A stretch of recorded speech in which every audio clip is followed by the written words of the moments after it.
अवस्था होनी चाहिए। क्रांति या विद्रोह का मतलब क्या होता है, प्रभाव क्या क्या होता है? जब क्रांति या विद्रोह होता है तो ही नया निर्माण होता है। क्या चीज का? नया दुनिया का। इससे अनुशासन भंग नहीं होता है। पहले बाल विवाह करवा दिया जाता था। ये महिला आती थी, इसका कोई बेटा होता था छोटा सा, वो महिला आई, उसका भी कोई बेटी है छोटी सी, कह देगा हम दोनों का शादी करवा देते हैं। शादी करवाता था बचपन में ही, है कि नहीं? लेकिन वो बाद में नुकसानदेह होता था। लड़का बन गया IAS अफसर, लड़की घास काटती है तो कहीं मैच नहीं करेगा, और बचपन में ही शादी कर दिया जाता था। तो उसको कौन रोक दिया? राजा राम मोहन राय। सती प्रथा, बाल विवाह, ये सब तो तभी बुरा लगा होगा समाज को, क्यों रोक रहा है, हमारा रीति रिवाज को खत्म कर रहा है। लेकिन अब क्या हो गया, बहुत जरूरी था, है कि नहीं? तो ये चीजें अब देख लो, अभी अभी इसको मुश्किल हो रहा है, लोग बेटी को नहीं पढ़ाता है। अभी हालांकि जो बच्चा है उसको पढ़ा नहीं पा रहा, वो लोग समझ में नहीं आता कैसे पढ़ाएं, क्या करें। वो सोचता है खाना खाएंगे, DJ बजाएंगे, जिंदगी ऐसे ही कट जाएगा मजे से, कोई दिक्कत नहीं है। तो ये चीजें होता है। इसीलिए नूतन दुनिया का निर्माण करना है। नूतन मतलब नया होता है, तो इसके लिए हमको क्रांति करना अति आवश्यक है, न कि अनुशासन भंग होता। अनुशासन भंग नहीं होता है। यदि हम सही बात बोलते हैं तो अनुशासन भंग होने की कोई बात ही नहीं है, चाहे हमारे माता पिता ही क्यों ना हो। यदि हमारे मन में ऐसी कोई बात है तो हम बोल सकते हैं, और जरूर बोलेंगे, उससे अनुशासन भंग नहीं होता है। यदि हम डर से नहीं बोलते हैं, जी हाँ जी हुजूर करते हैं, तो वहां पर ये गुलाम जैसा फीलिंग होता है कि नहीं? तो क्रांति होना चाहिए। क्रांति करें और इसके द्वारा सीखें, है ना? तो क्रांति वैसा होना चाहिए जो कि तर्क के साथ हो, है ना? बिना तर्क, बेतुका वाला क्रांति नहीं। मनुष्य मनुष्य से प्रेम करे। क्रांति का मतलब क्या आ गया? ऐसा बदलाव हो, ऐसा स्थिति बदले कि मनुष्य मनुष्य से प्रेम लो। जीवन स्वयं सबसे बड़ा गुरु है। यानी क्या करता है? हमारा जो जीवन है वह सबसे बड़ा गुरु है। हम लोग दूसरे गुरु के चक्कर में पड़े रहते हैं। कोई हमें पढ़ाए अच्छे से, कोई हमें सिखाए अच्छे से, कोई किसी को नहीं सिखा पाता है। खुद ठोकर लगता है तो खुद वह सीख जाता है कि नहीं? एक छोटा बच्चा होता है, जब उसको लैंप के आगे रख दो और बार बार लैंप को पकड़ना चाहता है ना? लालटेन जिसको बोलते हैं, जैसे ही लालटेन को छूता है वह पक जाता है, दोबारा उसको छूने नहीं जाता है। समझ गया? पहला गुरु वह बन गया खुद का। गरम गरम खाना है, खाना खाया, हाथ पक गया तो दोबारा देखेगा, ऐसे छुएगा, ठंडा है तो खाएगा, नहीं तो नहीं खाएगा। तो कहीं ना कहीं क्या होता है? मनुष्य का जीवन ही क्या होता है? उसका सबसे बड़ा गुरु होता है। समझ गया ना? हम खुद से सीखते हैं। हम हर चीज 10 आदमी से मिलते हैं, हर से बातचीत करते हैं, कोई हमको धोखा दे देता है, कोई कुछ करता है, कोई चीट करता है, हमको उससे सीखने को मिलता है कि नहीं? तो जीवन ही हमारा क्या है? बहुत बड़ा गुरु है। लोग क्या करता है, जैसे कि देख लो, विवाह के नाम पे फंसा तो दिया कि अच्छी बहू आएगी, बढ़िया से करेगी। अभी क्या हो रहा है? वही सिखा रहा है गुरु कि लड़की किस तरह का मिल गया, कैसे नुकसान पहुंचा रहा है। दिखने में तो सुंदर थी एकदम, नहीं कुछ बोलने वाले, दोनों नहीं कुछ बोलता है, उसी में बवाल करता है। तो कहीं ना कहीं क्या होता है? हमको जीवन सिखाता है हर मोड़ पर। अतः यदि आंख खुली हो तो दुनिया के प्रत्येक सजीव निर्जीव पदार्थ से हम सीख सकते हैं। जैसे कि क्या सीख सकते हैं? सजीव से देखो, गाय को हम कितना भी लाठी लेकर के पीट दें, क्या करता है? अगले दिन वह दूध जरूर देता है। ऐसा नहीं है कि वह दूध नहीं देगा, देता है ना, जरूर देता है, हम कितना भी पीट दें। तो सोचो, हमको उससे सीखना चाहिए। क्या चीज सीखना चाहिए? हम जो अपना पढ़ाई करते, जो भी काम करते हैं, कोई भी व्यक्ति कोई काम करता है, ईमानदारी से करना चाहिए, खुशी से करना चाहिए। निर्जीव पदार्थ को देख लो, खरपतवार है, टीना है छप्पर पे, वह कहे बारिश हो जाए, कहेगा हम उतर जाते हैं ऊपर से, हम नहीं रहेंगे, ऐसा कहता है? नहीं कहता है। पानी नदी में बहता है तो बहते रहता है, वह रुकता नहीं। ऐसा नहीं कि रुक जाते हैं, हम पानी नहीं बरसेंगे, ऐसा कुछ नहीं होता। तो ये हम लोग सजीव से, निर्जीव से, पूरे दुनिया के एक एक चीजों से सीख सकते हैं, है ना? सीखना भी चाहिए। इसके घर में जो ईंट लगा हुआ है, 2 साल 3 साल से लगा हुआ है, वह नहीं कहता है कि हम भाग जाएंगे, इसको 5 मिनट में। अब देखो, महत्वाकांक्षा ही सबसे बड़ा खेल है जो हमको नुकसान पहुंचाता है। महत्वाकांक्षा का मतलब क्या होता है? मन की इच्छा, काश ये बात हो जाता है ना, बहुत अच्छा होता। प्रॉब्लम वहीं से शुरू होती है ना? तो मानव मन में महत्वाकांक्षा ही शिक्षा में बाधक बन जाता है। लेखक के अनुसार शिक्षा कैसा होना चाहिए? स्वतंत्रता देने वाला, मेधावी जो हमको बनाए, ये सब चीज हम लोग पढ़े। लेकिन इसमें बाधक कौन हो जाता है? महत्वाकांक्षा। यदि हमको 100 में 75 आता है तो हम सोचते हैं 90 आए, यदि 90 आता है तो हम सोचते हैं 95 आए, किसी को 95 आता है तो सोचता है 99 आए। जिसको 99 आता है वह क्या सोचता है 100 आए, जिसके कारण क्या होता है वह शिक्षा में बाधक बन जाता है।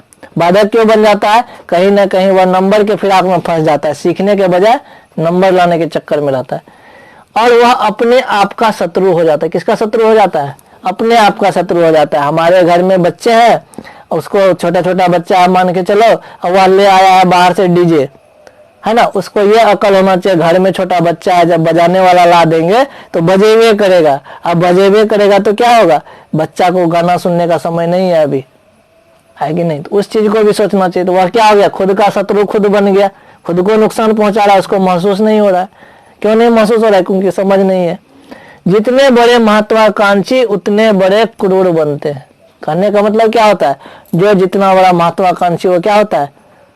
क्रूर बन जाता है, निर्दयी बन जाता है। महत्वाकांक्षी मतलब कुछ पाने के लिए क्या करते हैं हम लोग? कुछ भी कर लेते हैं, है कि नहीं? एक व्यक्ति होता है, उसको यदि 50,000 रुपया दे दें, यदि किसी को मारने के लिए बोल दें तो वह उस 50,000 के लोभ में मार भी देता है, तो क्रूर बन गया ना। तो ये चीजें अन्य व्यक्ति को चोट पहुंचाकर आगे बढ़ जाता है। लोग क्या करता है? यहाँ पर हर एक व्यक्ति एक दूसरे को चोट पहुंचा करके आगे बढ़ जाता है ना। बोलने से पहले सोचता तक नहीं है, सारे व्यक्ति यही करते हैं। ऐसा नहीं कि एक व्यक्ति करता है, पूरा दुनिया ही यही कर रहा है। और इसीलिए संघर्ष बना हुआ है। किसके कारण?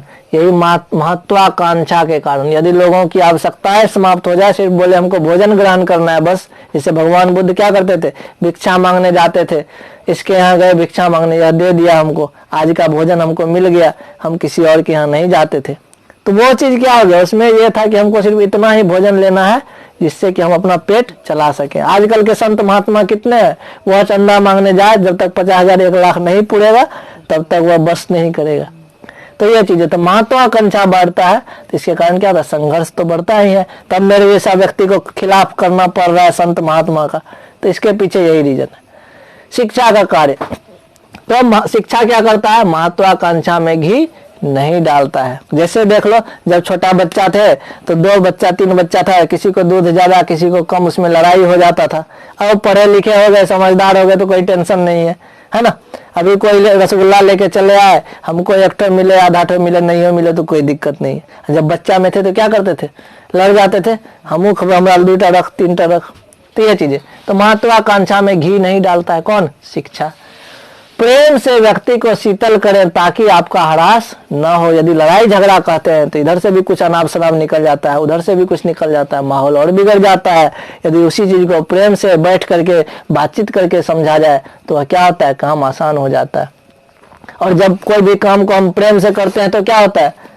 काम में कोई रुकावट नहीं होता है ना। इसीलिए कोई काम यदि प्रेम से करें तो रुकावट नहीं होगा। यदि हम वेग में करें तो कुछ गड़बड़ तो होना ही है। प्रत्येक व्यक्ति, अब आते हैं हम लोग कि जितने भी व्यक्ति हैं उसमें क्या होना चाहिए? मानसिक और आध्यात्मिक क्रांति होना चाहिए।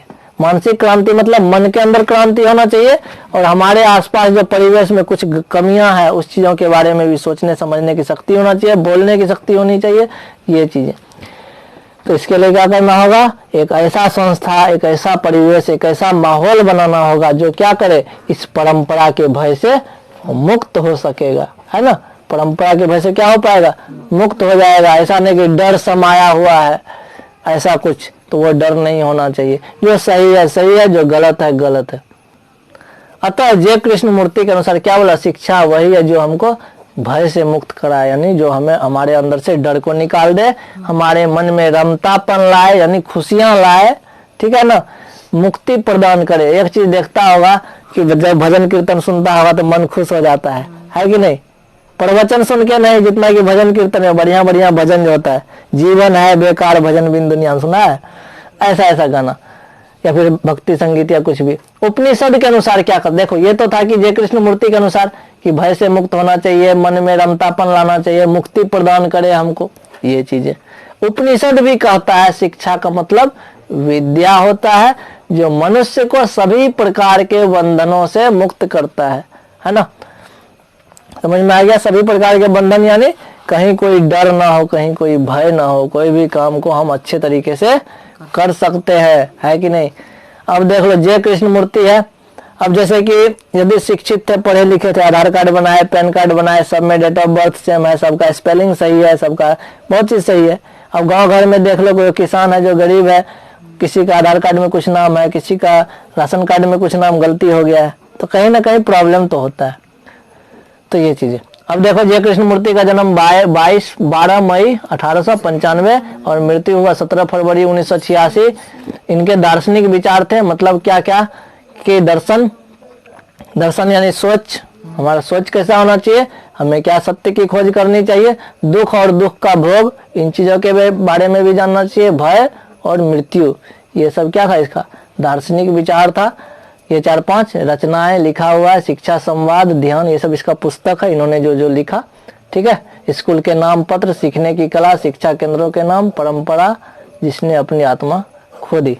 ठीक है। इस तरह से हमारा शिक्षा चैप्टर समाप्त होता है। आजकल का जो हम लोग का शिक्षा मिलता है वह इसी प्रकार का है, जिसमें नैतिक शिक्षा का दूर दूर तक कोई नाम नहीं है।